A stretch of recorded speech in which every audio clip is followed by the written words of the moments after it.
This is the Stronger Business Together podcast where business owners learn from each other. No theory, no gurus, just real journeys and real hurdles. Today, I'm joined by Stuart Lee, who runs Stuart Lee Design. And I think you're doing a rebranding as well, aren't you, Stuart? But we'll see about Yeah, that. And absolutely. like any owner, he's in that middle of building things, fixing things, growing things that really matter. So, Stuart, welcome. Thank you for having me. Awesome. So, Stuart, in plain English, tell me, what does your business do?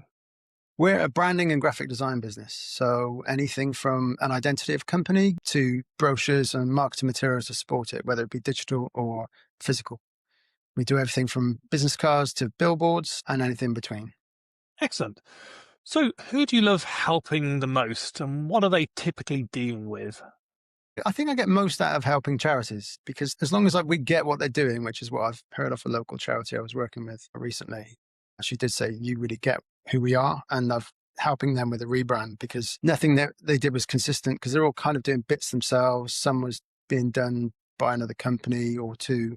So nothing was consistent and their brand was mixed. And so we're trying to, everything we do, use the typography, the imagery, the colors to make sure they're on brand. And in the future, we're going to emulate that on their website as well. That's going to be carried through.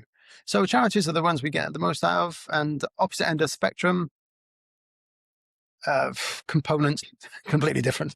And what are they typically dealing with then that they need your services? Exhibitions. They need that brand represented on exhibitions where it's suppliers who make components for turbines and all types of things. Excellent. So, why did you start the business? What was that original spark, that idea you had? I think I'd left London after working there for a few years and then came back to Gloucester and thought I was doing a lot of long-term freelancing for AXA through Williams Lee and through another agency. So I was long-term freelancing as a consultant for companies in different sectors, telecoms, energy, insurance, so all different types. And I was sort of a bit bored of having to travel. One company was in Basingstoke, and it was before remote working took off a lot. So I was there a lot more than I was at home working for them. And I just decided to find something a bit more local. I did this for full-time for a year. Well, within 11 months, I had in my notes in, I'm not for full-time employment for me. So I just went on my own and started out and retained one really big client, which made the job of transitioning to full-time Stuart Lee Design much easier. And it worked well for quite a few years with that client until I started raising prices due to, I think, some of the advice by yourself as well, Granger. Like, Granger raised the prices. Interesting. Realised I hadn't put my prices up for a very long time. Well, raising prices was, then you realise your value and what you're worth within the industry and your professionalism and what that's worth. And then you kind of take yourself for granted sometimes as a business owner of what people pay for the skills that you've got. So I started pricing up to where I should be. And then that client is no longer with me. But, it's good. I'm getting a lot more varied work rather than lots of one type of work. So, it's been good. It was a slow but good transition away from the one large client to lots of smaller clients. And, I've been really enjoying the varied amount of work and getting paid properly for it. Excellent. Well, I'm glad I gave that inspiration to make those changes and those thoughts. So when did you make that move? When did Stuart Lee's Design start? Stuart Lee Design started initially around 2002, 2003, I think. And then I was full-time for a year between 2007 and 2008. And then I just went back to working for myself after that.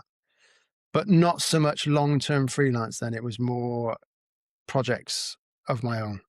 Yeah. So what does the business look like today in terms of the size and shape? It's me. I've got an accountant, IT, social media, various people for websites, copywriter. I work with a lot of other partners to bring my business together. At least 2 or 3 other designers. One I use on a regular basis, and others pitch in for branding, etc. Especially branding, because I always like to use myself as one designer and then another designer for a varied amount of ideas for the client. I think that's fairer and better for the client. So I always share that around and make sure they've got really good ideas to start with to make sure all their bases are covered before they go on with the branding process. I think it's beneficial for my company and theirs. So why do customers pick you? I think I'm quite a nice guy. I've done very good work. I've got quite a long background in graphical and typographical design. So I don't just make something look pretty. I make it look and appear red. So as people actually engage with the content that we produce rather than just glossing over it because it looks pretty. The background in typography is more about information design rather than just graphic design. I've seen some work from other graphic designers, and sometimes that typographical element is, I could see it's missing. I could spot it a mile off. And I just always like to make sure the work that leaves this stable is ready for a race. Excellent, excellent. So what are you aiming for in the next 12 months and why?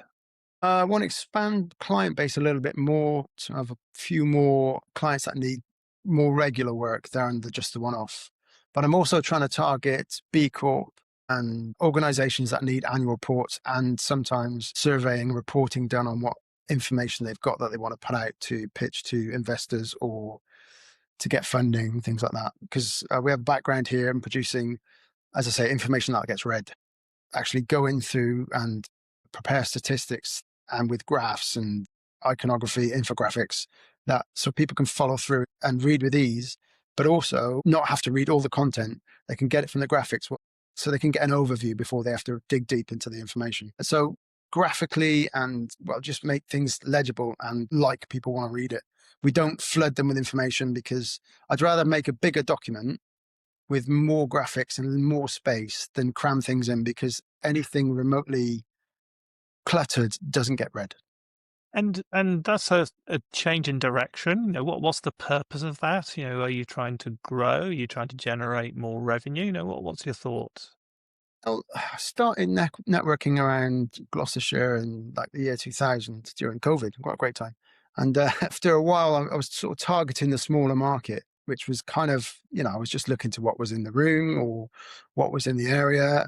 And smaller things tended to work. Some people, small companies, wanted help with branding, getting off the ground, looking more professional. And now I'm looking for those companies a bit more like the work I used to do in London, like for the Royal Institute of International Affairs, think tanks, government, that kind of thing, which is more corporate, will generally pay more, and they want a higher level of service, which is what we like to deliver. They understand that, preparing a report so people will read it more, so they look good in front of investors, board members, all that thing. Or they're trying to attract younger clientele, so they want to appear more dynamic. Regular annual reports they produce isn't really sort of cutting the mustard. They want something a bit more unique and better and more attuned to their values, rather than just some report that someone's sort of flew out in Canva or I don't know, whatever. Yeah. So fewer larger customers rather than lots of little ones, maybe. They're actually easier to keep track of as well, because if you have lots and lots and lots of little customers, it's much harder than like one or two clients that need regular work. Brilliant, brilliant. Okay, so let's go on to Act 2 now, your journey, discovering what you've learned along the way. So what was that initial problem you were trying to solve in the marketplace when you set up Stuart Lee Design? I don't know if I was trying to solve a specific problem. I was coming out working long-term freelance for people, and I was just trying to set up and sort of sell my wares as a graphic designer. Whereas before I would work in-house within a company, producing all the graphics, brochures, leaflets, forms, and then, well, for telecoms or energy or various other industries. And I just wanted to do that for myself uh, without having to travel and et cetera, et cetera. So I wasn't solving a problem such as I was bringing myself into the market for people who wanted problem solving. Right. Okay. So most businesses, as we're growing, there are times when we just go, wow, this is really hard. So when did the business get hard for you, and what did you learn about yourself and your business? I think I've had trouble with people now and then, as in people working for me. I generally am quite a trusting person. And so I just trust that someone's going to do something they say they're going to do on time, on budget. And Yeah. sometimes that's gone wrong. I've learned from that. Some people I do use now, some people I don't. I'm always open to use new people. Like I've made another contract in South Africa recently about branding help, because as I say, I use other designers for branding as well as myself. So I'm open to working with anyone as long as they deliver what they say they're going to deliver, really. Yeah, I mean, that's been a problem. It hasn't been a massive problem because I haven't paid someone loads of money and then they're not delivered. It's been pay on delivery or just a bit of money up front until they get something back. It's like a phase payment thing depending on what they deliver. So I haven't been burnt massively by it. What has burnt me is time. I've lost a client once due to someone not fulfilling what they've said. Someone I Okay. actually trusted, I've worked with quite a lot as well. So, but these things, they happen. Life happens, Yeah. and sometimes people's lives are a bit chaotic with illness, etc. So there's nothing like that can be done with that. So it's just live and learn. Excellent. So just thinking back through your journey so far, what do you think are the key decisions that you've made that have changed the direction of your business? With the branding, we've really gone all out on process. Well, I've introduced a process for clients to understand. It's really easy to understand and help gets me a brand because a lot of people don't have a process, whereas we do. And they get like a brand guideline as they go through the process. Some bits are filled in, some bits aren't, because the whole lot will be completed at the end. But during the brand process, they'll have brand values, they'll have taglines, then they'll have visuals as things come through. Later on down the line, when things are finishing, like I'm just finishing a brand for a client, they'll get color, typography, hierarchy of fonts, how things should be displayed if they're producing information themselves. And with that, they get all the logos they can use for website videos, white out, black out, so things can be seen. So they've got that. It's more of a developed process than when I first started doing the branding process. Now it's a much bigger process, more comprehensive, and they can add on things and add things to that afterwards. Because with this brand, they can take that and to a website designer, a printer, or a sign maker, whatever they want. But then they can come back to us and ask us to do it, which Yeah. generally people do. And building that yourself first off then allows you to be able to do the rest of the work you need to do a lot more simply because you understand them and they know the sort of output that they're going to get. Brilliant. Yes. Anything else that has changed the direction of your business? AI to a certain point has made a lot of things faster for image work. Say, for instance, I had a portrait photo of someone and it was really tight. The top was really tight to their top of the head. Now, before I'd have to make that image bigger and clone the background out just to make a background look realistic behind them so I could move them around within a square or circle. Now, Photoshop can do that in 10 seconds. So that's probably saved me half an hour each picture. Say if I had 15 people and they got the photographer and they all got there, that's 15 backgrounds I would have to clone. Then that's 15 times 10 seconds in Photoshop now. So that saves me. Little things like that are great. And AI for some things are great. Like starting a process of a brochure design. If someone's got no copy, no content, that can come up with a content to give them a skeleton of an idea of what their brochure should be. And then they can edit it or completely change it if it's not relevant to them. But some people can't start without something to start with. And so that helps out in that respect. Yeah. Its accuracy is debatable, very debatable. I mean, I have tried to use it for quoting for complex jobs because some complex jobs are really complicated to quote for. Like I recently quoted for a 52-page brochure that I didn't actually get the quote on, but because the actual brief was, shall we say, vague, to say the least. So I put out what it should cost in the UK based on the pages, what was required. I got a print cost for it as well. But it was, I think, sometimes AI is wildly high or wildly low. And without actually checking with other designers, you don't really know for something like quite large if it's accurate or not. And I think I should have checked with someone else before I submitted this quote. But then again, I think they were just fishing for quotes. So I'm not that worried about it because they weren't so serious about me. So I'm not that worried really that it didn't come through. That's one of those Yeah. things. We're gonna be focusing on that one as our hurdle coming up in a moment. But I mean, I'm just interested within the business. It's important to have habits and repeatable activities. So, give us an idea of a habit that you've had to change within your business that keeps it stronger. I think I've got far better with communication and following up, which was a bit lacking before when it was just me and I was a bit stretched and I would use one freelancer here and there. It was becoming a bit, I wasn't communicating properly, or I'd let things lapse because I'd left it with a designer as the one client I lost, thinking that person was even though that person was coming back to me to forward some visuals on, I forgot about it because he was dealing with it. And then I should have been on top of it, which now I'm on top of more. I've got a thing that really works for me, I think, within Planner, that it just tells me that the project's due in a couple of days. And if there's quite a lot of projects going on, that really helps. And that has kind of revolutionized a bit the way I'm working. And so I think communication is key. Nobody likes to be in the dark with their project at all. Absolutely. Communication with the client, communication across your team, communication, the status. So, and you mentioned this system that you're using. How's that helped you? It just reminds me every day there's certain projects coming up, a couple of days away. So I know to start them or complete them or chase a designer up who's working on them. It just reminds me that it's in the loop. I normally set these reminders way before the project's due anyway. So it's just to keep reminding me that these things are coming up and we need to get these things sorted and off to the client. And have you removed anything from your business systems, your ways of working that have probably brought energy back into your business? I've stopped working with dodgy designers. I mean, that saved me a lot of stress.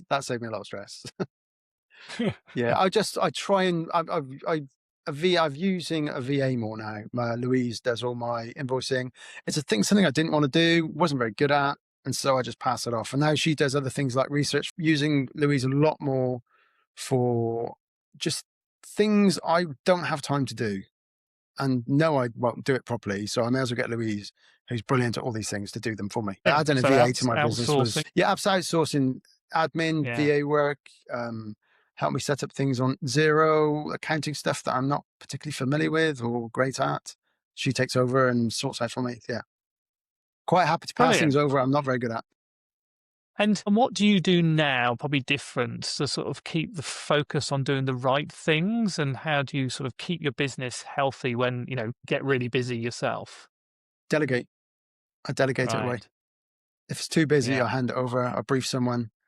I find it feels like a weight off my shoulder. If I brief someone on a design project, that then I can focus on the ones that I tend to do myself. Like the clients that I really know the inside and out, I will do myself unless I am really stuck with quite a few of them to do it once. I tend to do it. Fantastic. If I pass off work that I know I'm not going to be able to fit in, but I know now that won't, I'm not going to try and cram it in. I'll pass that off to another designer to do and pass back. And that way I'm never struggling with time and constraints rather than trying to fit it in myself. I'm quite happy to delegate and pass this off to other designers. And I think that keeps our work varied and fresh. And I've got stuff back before I would have never thought of doing. And that's won briefs and pitches. So yeah, I'm quite happy doing that. Excellent. So using a VA, outsourcing working activity, keeping yourself on the jobs that you like doing and delivering keeps that energy, keeps that focus. Brilliant. Super. So let's go on to our Act 3 now, which is this hurdle that we were talking about. Stuart, what was the question that sparked you to sort of say, okay, let's try and work on this together? Well, it was we tried using AI as well to make decisions on pricing and reporting, but it feels generic and, it's not accurate. And that's the problem we've had with just a couple of jobs we've tried to price using AI. I mean, generally, we know how much a brochure costs and branding. I mean, the brand's a set price. All these things are set, but some things like the 52-page brochure, that was a bit unclear how to price because they didn't actually show us what the old one looked like. So there was no, we follow a style. It was like, did we have to come up with a style? It was very vague. And so AI came up with a price that was probably about £2,000 over what maybe the client was expecting. But as the client was so vague, I wasn't actually worried about losing that job because I thought that may turn into a Frankenstein job. So if we were to try and fix something like this in the next quarter, what would better look like in a sentence? I think AI as a pricing tool is something you need to check with other peers. I think that's the best way to say it. Okay. It's a guide. If you think it's okay, that's the solution. What would better look like if you could get better pricing systems, maybe not AI, but pricing systems that could be quick and fast? What would that look like in one sentence for you? I don't know. Just something I can trust. I don't really know. There we go. Something we can I don't trust. know where to go for it. Something I could actually think, well, that's virtually. I'd be happy to go to something that I didn't lose money on. Yeah. or time. Okay. So Yeah. so our problem statement. So our background is that we've got pricing systems. We're now adding AI to those pricing systems, and where before we had some sort of difficult, complex process, we think AI is going to speed it up, but actually sometimes it's coming back with some strange answers. Yeah. So that's sort of our current state. So currently, what do you have both manually, and how do you use that with AI? So first off, how do you sort of do your pricing in the manual world before you started using AI? I basically go off because we've done a lot of brochures, things like that, and they come in quite a lot these days. So I go on what we've done in the past and was that profitable? How much time did we allocate to that? At the end, did that match up with roughly what time it took? Or is it too low or is it too high? And for charities work, we give 25% off anyway. But like that's perfectly fine. And that's so our hourly rate comes down for that. Not that we want to price via time, but it's got to look kind of reasonable. So we don't put hours per job. We just put one price of the job. And did you have a pricing matrix? How do you allocate hours? How do you determine the hours to do for each of those different types of jobs that you're pricing up? With branding, I brief the designers on a price usually, or they're on an hourly rate, which is acceptable for them to experiment. Brochure wise, I generally do that myself. And so I know what I've done in the past. Focus in on brochure design, because that's the one you said you used AI for. Okay, so in the past, you would just estimate. Did you write anything down? Did you work out how many pages? How did you go about doing a pricing model? There isn't a system as such. I wish there was, but there's not. So I go on what's been done in the past and I just think, well, that was so many pages. That was that cost. That took roughly that many hours. I should price this one around that. And it also depends on what the client supplies. If the client supplies all the imagery, all the text, and even if they supply something that's been done in the past in InDesign, that takes away the cost because that means the startup is a lot less. So if I have a brand to work with and it's already been done and they supply me with the files to just redo it for this year, that's a lot cheaper than I have to start from scratch, creating the styles, making everything look the same. So I price it accordingly like that. There's a job's come in recently. I've got a quote on it and they can supply me with the Illustrator with the file so I can start quicker. Absolutely. So do you sit there and do you write out some sort of structure? Is it all in your brain? Do you have spreadsheets? I just look at the quotes I've done. How I do look you at the do quote, it? what this Okay. back and think, did that make profit enough or not? And then I'll add if it didn't. And it also depends on the client. If the client is really difficult, Yeah. I might have to price that in. So that's your current condition for your pricing model. Then you turn to AI. So how did you use AI to try and speed things up? I put in there the exact parameters of what was required from the potential clients. I got a list of things, but it was quite vague, this one. So it came up with one or two options and I thought it was quite high. But then again, I thought, I don't know this client at all, and it could be quite a tricky one. So I just put that in. And list of parameters, were they parameters that you use in your old costing process, or are they something that you were just trying to create new because you're using AI? Because I was using AI and I didn't really have a clue because it was quite a big brochure. Now, I've done big brochures before and they do cost a lot of money. So I didn't want, and the last one I did that big was a couple of years ago. So I thought, right, okay, let's use AI to come up with an idea of what the cost would be. And then the good thing with AI, it splits out all the stuff that you kind of take for granted that you're doing, like design, layout, typography, and all this kind of stuff that as a designer, you would just do naturally. So it splits it all down, hours per bit section. I priced the print myself because it was cheaper than I knew what the print was because I'd asked the printer for a number of copies what they wanted. So I included that price in, tallied it all up, sent the quote off, and we didn't get the job. But then I know now, so 52-page brochure, that was a bit high. So, but it is one of those, how long is a piece of string? Absolutely. But let's just try and think then through. So what's our root cause? What's going on here? Why is the AI not giving you the trust that you would want from using a pricing model with AI? So what's this issue with trust, do you think?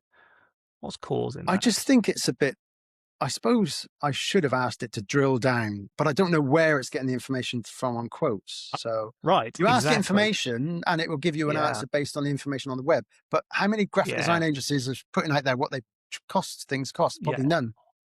Exactly. And in the past, okay, I'm using the past as in, probably only a few weeks or, yeah, but in the past, this set of data that you had is partly in your brain and partly within your quote system. So one of the key things with AI is not the general questions that we ask, it's the data set that we own that allows us to have an advantage over other people. So what AI has done in this situation is, yes, it's thought like a designer, it's given you these answers, and it's given you some ideas of what the pricings are. But what it hasn't had the ability is to go into Stuart Lee's mind, into Stuart Lee's previous quotes, which you said you do every single time yourself, and it can't reference those, so it doesn't know. It's making best assumptions and guesses, just like a junior pricing. If you employed someone today to come and do your pricing, how would you train that person to understand your pricing process? Oh, I suppose, yeah, looking at it that way, I could have given it background information to actually give me a Absolutely. better idea of price. Yeah. Oh, thank you, So Granger. I will try that next time. Hopefully So that will that's work. so that's the so that's the key thing with AI, that we're all using AI because it sounds like it's really intelligent. But the real power in AI is having your own data set, your own structure. Now, there's a cautionary note here. Don't go giving your information to ChatGPT, because Absolutely. it uses that to learn and use the marketplace. Okay. If you've set up Copilot correctly, okay, whether you like Copilot or not, I know there's lots of issues around that, then it segregates that data set away. So giving it access to all 100 previous quotes, a data file that it can have access to and go and look at that and study and understand from. So just be careful about how you do your data set. But the most important thing is your data set. That's unique to you. You've got all those previous quotes. The power of it is you will probably only look at 2 or 3 previous quotes to try and compare it against. If you could give it all of your previous quotes with enough detail to understand what was in each one of those quotes, it can reference all of that to come up with ideas around pricing and structures. Great plan. And Copilot lets you section this out. Absolutely. I would highly recommend. Right. I'm not an expert, so please go, And I'm definitely not. absolutely. We know Liam Pearce, for instance, who could fully understand and how that works. But Copilot is designed for a lot more rigid structure of being able to compartmentalize data sets, because it's designed for corporates straight away. It's from everything I read, Copilot struggles because it's so segregated. It can't use the latest models like GPT fast enough because it has this fixed structure type environment that causes it a few problems. But that's only from what I read. But if you pay something like GPT at the $200 level, the pro level, then it does have segregation environments built into that, where at the free and the $200 and the $20 level, there's not segregated in the same way. I'll speak to Liam about that. Definitely. I didn't think about it. I didn't know that was there. So yeah. I think I was just using ChatGPT, just asking it, And that's what we do. Yeah. But we have to really think about, effectively what you're doing is you're bringing in a pricing person into your business. Yes, it's AI and you're only going to use it now and then, but it's a pricing person. How would you teach that pricing person to understand how to get the best price for you out of that system? It's the same when you're using Designer. You know how to change that image that you talked about, which where you could change the structure of it, and increase the head height. You knew what to do because you've got that skill and that knowledge. You know how to do the pricing. But if you think about it, how would you actually bring somebody in to do that? That's a different aspect. You want somebody with the skill and the knowledge and the capability and the data set, because the data set's the powerful thing that makes AI different in each of the situations. That's a great plan for the future. So what would you do next? One small experiment, because I always like small experiments. What small experiment would you do next to try and work out what to do? I would probably sign up to Copilot and test and send it old 3 or 4, or maybe more older quotes, and then ask it different quotes for different things, like 24-page brochure instead of normally like 8 or 12 or 16-20 normally comes up. But like I'd say, what would a 52-page brochure, A4, look like, with various things, without various things? More designed to a brand or more creative? I'd try different approaches, and then that would give me a varied set of quotes. Like I could have test 1 to 20 quotes in 0, depending on the client. I could that would save me time because they would already be there as templates. And then I could just go in and go, that quote's suitable for this client because, and then I could, if it wasn't there, I could adjust it. Say I've had Yes. 3 or 4 different numbers of pages or different size of pages, and I could just adjust that depending on going back to Copilot and then rehashing a new quote. So an original data set is really powerful in something like Copilot and in GPT, but just as I say, just be careful about segregation, but also learning. That's why Copilot appeals.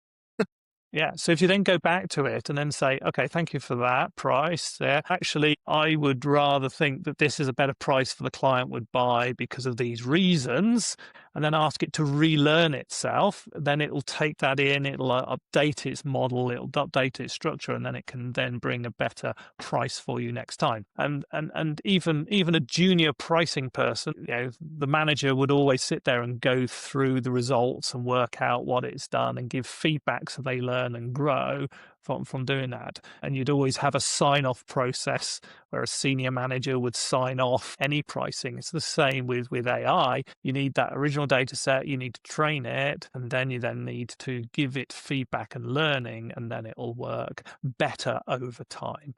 But it depends on how much time you want to spend on it exactly and how much that benefit will get from it. I think it's worth it for those odd quotes that come in that are just out of the norm. We don't want to lose the work. We'd like to have bigger jobs like that as well. I mean, I've done them in the past. It's quite easy to do, just more time consuming. But I'd like to win those quotes as well. Oh my God, that AI did work, because that gave us the right quote at the right price for that project. And that would make me have more confidence in it, and that I fed it the right information for it to come up with that. And don't forget, you said, give us the right quote.